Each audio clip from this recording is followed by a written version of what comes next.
টনকে ton না, শত শত টন কফি আমদানি করে, সেখানে আমাদের দেশে কয় টন উৎপাদন হয়?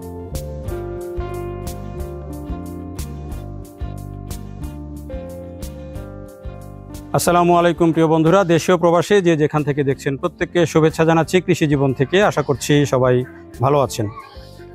বাংলাদেশে প্রতি বছর বিপুল পরিমাণে কফি আমদানি হয়, কিন্তু বাংলাদেশে এখন কফি উৎপাদন হয় এটি হয়তো অনেকেরই অজানা।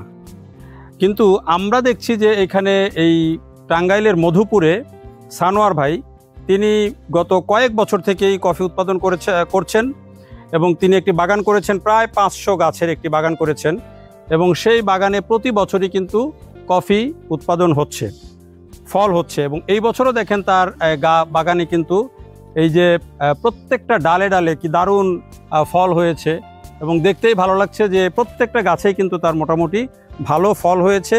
এবং এই যে এখন থেকে আর 1-1.5 মাস পরেই কিন্তু এই ফলগুলো পেকে যাবে, পেকে একেবারে লাল হয়ে যাবে। এবং এই কফির তিনি প্রসেসিং করার জন্য বা কফি ভাঙানোর জন্য মেশিন থেকে শুরু করে, রোস্টিং মেশিন থেকে শুরু করে সব প্রযুক্তি তিনি নিয়ে এসেছেন কাস্টমারের চাহিদা অনুযায়ী তিনি এটি দেওয়ার জন্য। তো এই যে কফি চাষ বাংলাদেশে শুরু হয়েছে, এটি আসলেই বাংলাদেশে কতটা ভায়াবল হবে এবং আপনি বাণিজ্যিকভাবে এটি করতে পারবেন কিনা, এটি আসলে লাভজনক কিনা, নাকি শুধুমাত্র আপনি শখের বশেই 1-2টা গাছের মধ্যে সীমাবদ্ধ থাকবেন, সেই বিষয়গুলো নিয়েই আজকে আমরা কথা বলবো সানোয়ার ভাইয়ের সাথে। পাশাপাশি আপনাদেরকে দেখাবো এই কথার ফাঁকে ফাঁকে যে আসলে সানোয়ার ভাইয়ের বাগানের গাছগুলোতে কফি কীরকম হচ্ছে আর সানোয়ার ভাই কী ধরনের পরামর্শ দিচ্ছেন। তো চলুন আমরা এখন সানোয়ার ভাইয়ের সাথে কথা বলি।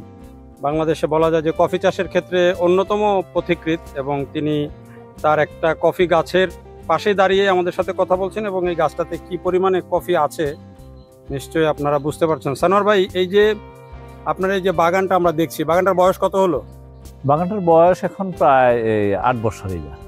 8 বছর? হ্যাঁ হ্যাঁ হ্যাঁ। তো আপনি এই যে ফল কি প্রতি বছরই হচ্ছে? হ্যাঁ হ্যাঁ, প্রতি বছরই প্রচুর পরিমাণে ফলন হয় এখানে। কিরকম বিয়ারিং কেমন? আপনি প্রতি বছর কতগুলো গাছ আছে, কি পরিমাণে ফল পাচ্ছেন? এখানে আমার প্রায় 500-র মতো এই জায়গাটায় গাছ আছে। আল্লাহর রহমতে ফলন খুবই ভালো এবং যতটুকু পাই তাতে আমি সন্তুষ্ট। মানে আপনি যে 500 গাছ করেছেন, গত বছর কত মণ ফল পেয়েছিলেন? আসলে এইভাবে তো হিসাব হয় না, আমি একটু হিসাবটা কম করি।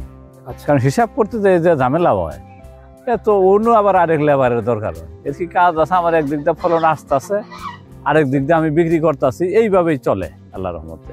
কারা এখান থেকে ফল নেয়? কারা ফল বিশেষ করে এখানে ইদানিং অর্গানিক কফির বা অনেক কাস্টমার আছে যারা বিভিন্ন রোগের চিকিৎসার জন্য কফি ব্যবহার করে, এই লোকগুলো একটু বেশি করে। আর বিভিন্ন কোম্পানিও আসে।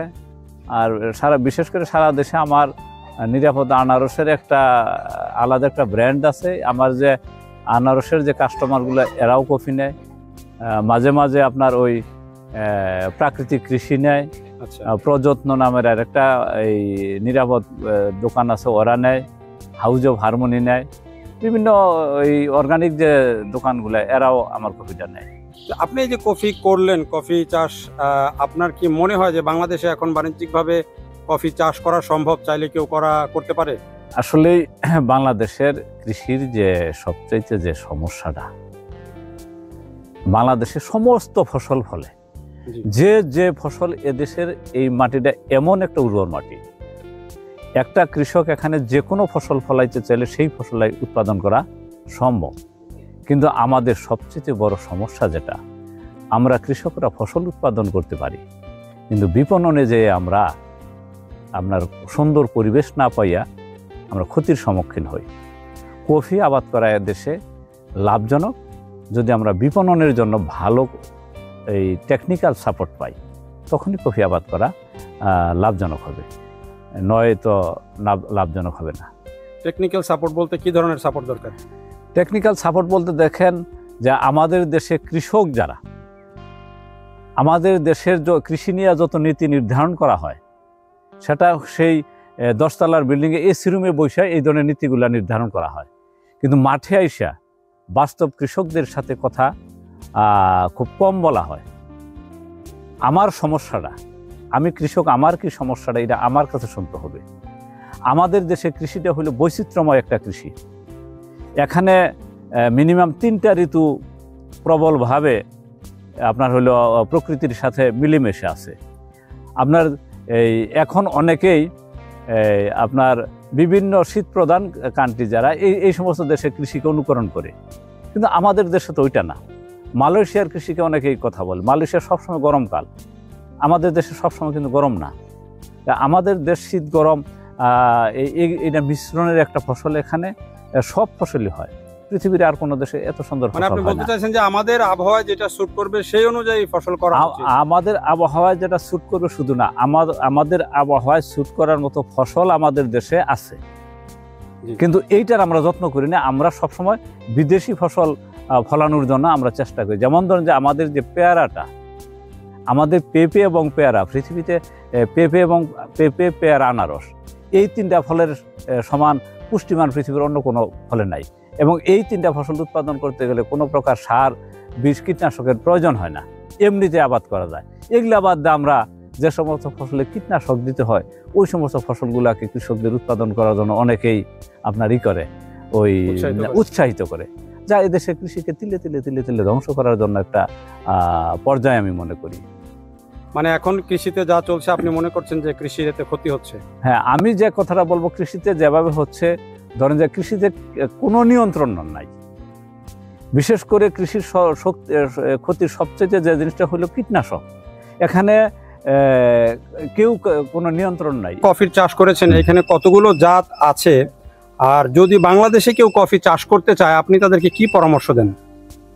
আমার এখানে এই মেইন জাত হলো 2টা, একটা হলো অ্যারাবিকা আর একটা রোবাস্তা। ইদানিং আরেকটা জাত আছে চন্দ্রপুরী, এটারও ফলন ভালো।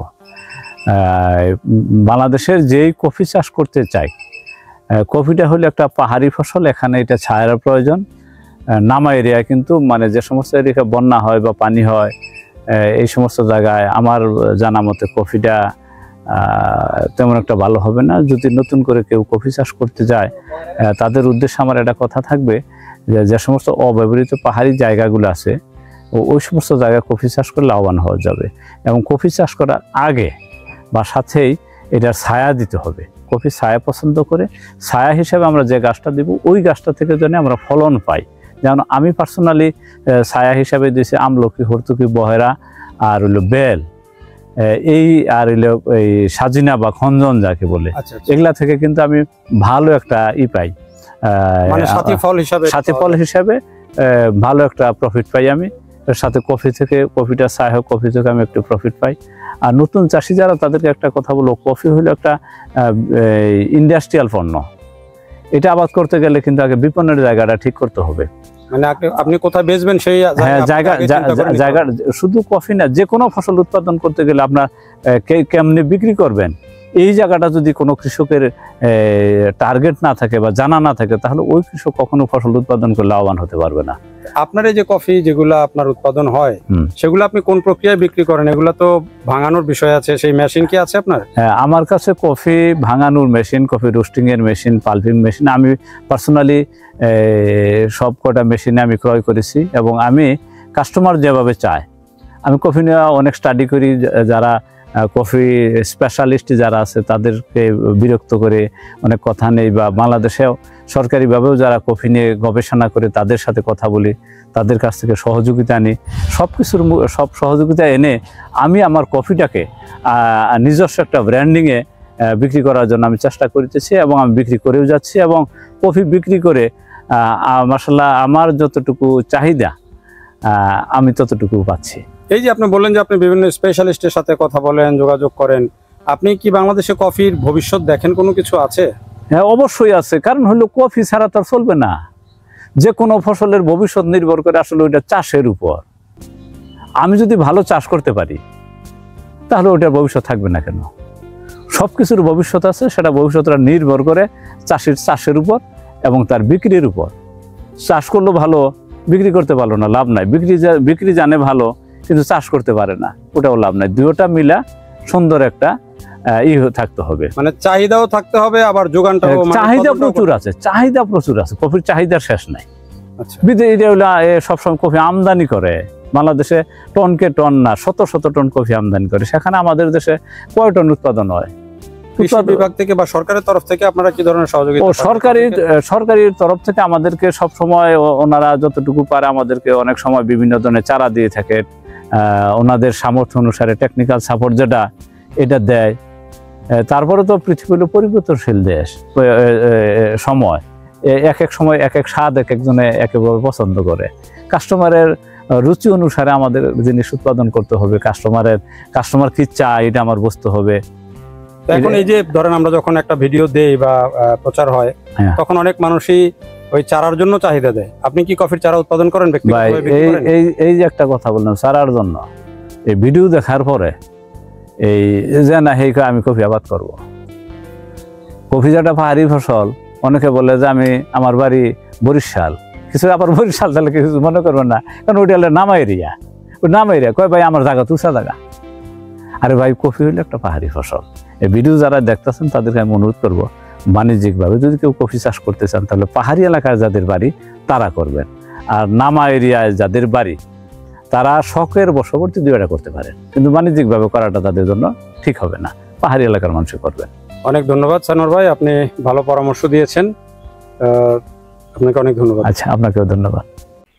সম্মানিত দর্শক, আপনারা যারা দেখলেন আপনাদেরকেও অনেক ধন্যবাদ। আশা করি যে সানোয়ার ভাইয়ের পরামর্শ থেকে কফি সম্পর্কে আপনারা বিস্তারিত জানতে পেরেছেন। শুধু কফি নয়, যে কোনো ফসল বাণিজ্যিকভাবে চাষ করার আগে অবশ্যই আপনি পরীক্ষামূলকভাবে চাষ করে দেখুন সেটি কেমন হয়, এর বাজার আছে কিনা, চাহিদা আছে কিনা, রপ্তানির সুযোগ আছে কিনা, তারপর আপনি বাণিজ্যিকভাবে যে কোনো ফসল চাষ করতে শুরু করুন। দেখার জন্য সবাইকে অনেক ধন্যবাদ।